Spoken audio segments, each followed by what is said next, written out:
Salut à tous, c'est Lunaris. Aujourd'hui, le test de la Olight Oclip Pro.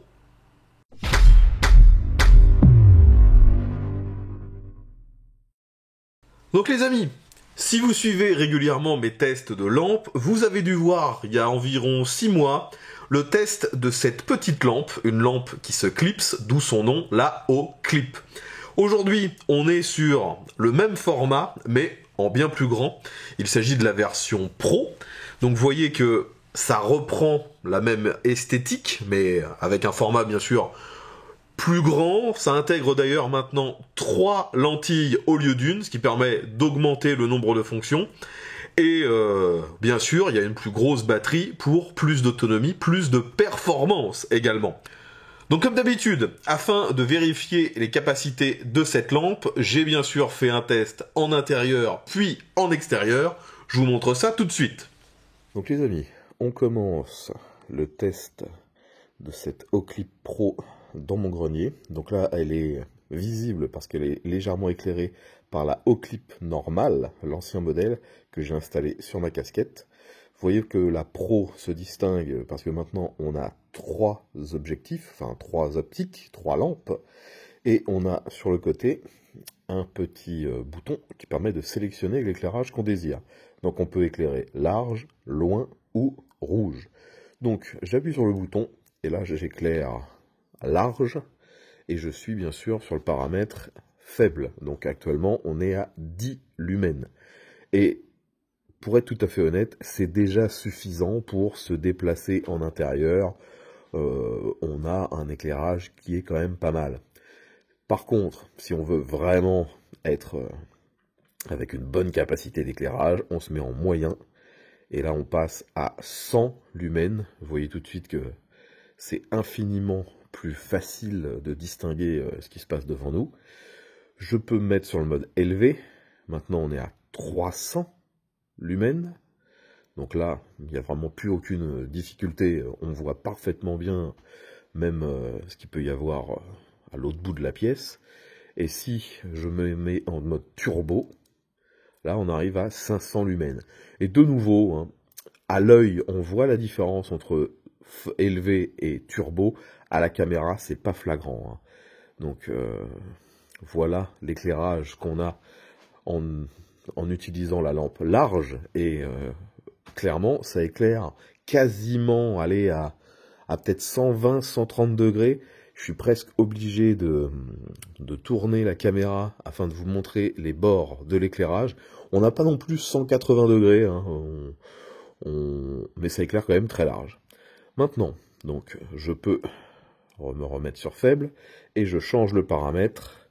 Donc, je me mets sur éclairage lointain. Et là, vous voyez donc que ça fait un point central très brillant. Et c'est beaucoup plus faible sur les bords. Donc là, je suis de nouveau en mode faible. Ça permet néanmoins de voir pas trop mal. Moyen. Élevé. Donc de nouveau, hein, on a vraiment ce point au milieu. C'est ça la grosse différence. Hein. Donc si vous cherchez à visualiser quelque chose de précis au loin, c'est beaucoup, beaucoup mieux. Et si je peux me mettre en mode turbo. Donc vous voyez que si on se met sur les modes élevé ou turbo, on éclaire quand même assez fort, hein, même sur les côtés. Hein. Donc vous voyez qu'en intérieur, c'est pas forcément le mode le plus pertinent. Personnellement, je préfère me remettre sur le mode large. Je trouve qu'on voit finalement beaucoup mieux en intérieur. Et le dernier mode, l'éclairage rouge. Donc ça, l'éclairage rouge, c'est théoriquement pour éclairer sans perdre sa vision nocturne, pour ne pas s'éblouir. Donc vous voyez que c'est pas un éclairage extrêmement puissant. Et pour le coup, là, j'ai l'impression que c'est la caméra qui filme mieux la lumière rouge que mes yeux. Moi, lorsque je regarde, je ne vois vraiment pas grand-chose. Et sur le retour, ça filme vraiment pas mal. On a, si je me trompe pas, 2 niveaux de puissance.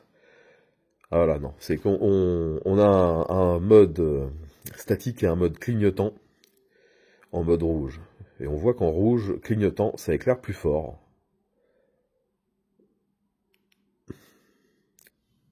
Comme habituellement avec les lampes Olight, celle-ci est aussi magnétique. Donc vous pouvez très bien la poser quelque part afin d'éclairer. Bien sûr, si je mets un peu plus de lumière, là vous voyez, je peux très bien l'utiliser ponctuellement pour éclairer. Ça ne pose vraiment pas de problème. Donc les amis, nous voilà maintenant dehors, de nouveau pour tester cette Oclip Pro. Donc je me remets sur le mode large, je suis en faible, et vous voyez que là, si j'essaie d'éclairer les véhicules qui sont à une quinzaine de mètres devant moi, c'est pas forcément suffisamment performant. Donc je change de mode, là c'est nettement mieux en mode moyen, et en mode élevé, là on arrive vraiment à voir. Mais on voit que quand même sur une distance assez faible finalement avec ce mode. Si je me mets en mode turbo, là on arrive donc au maximum à 500 lumens et on voit pas trop mal. Ça englobe, comment dire, c'est très très large en fait, ce paramètre. On voit vraiment bien, mais pas plus de 20-30 mètres.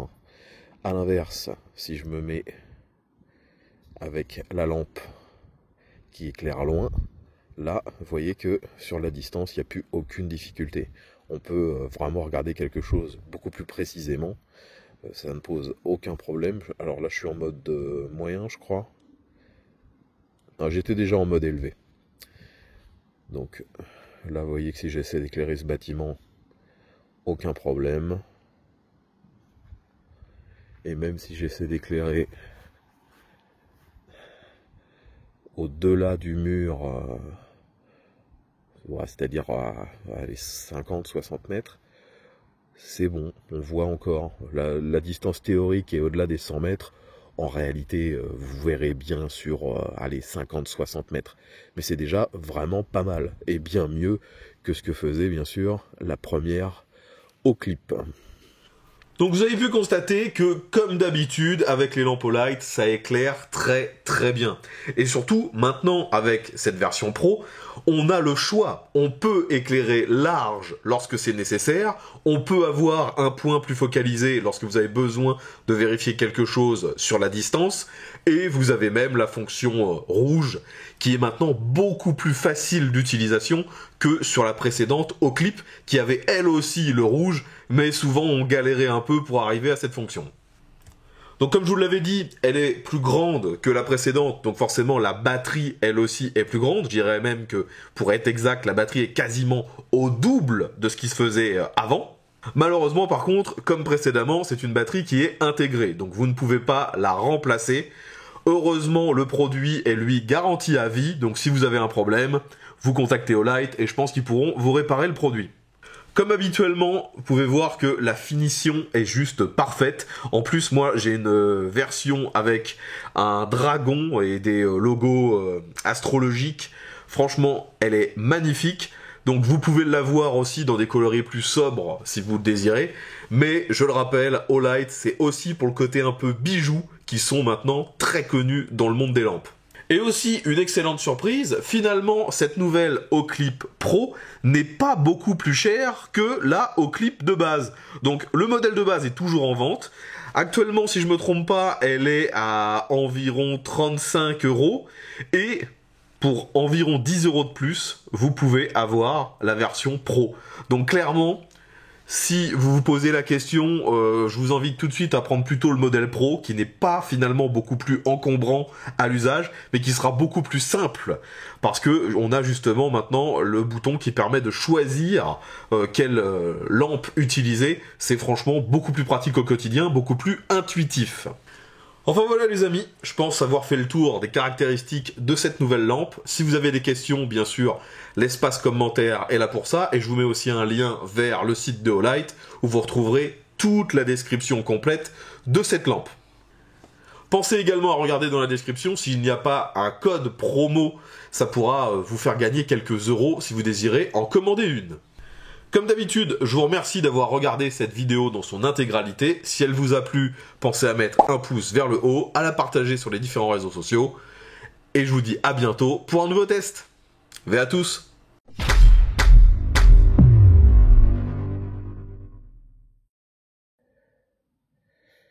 Et mode élevé également. Donc on voit bien que en arrivant sur les modes les plus performants, c'est clairement la Pro qui prend le dessus.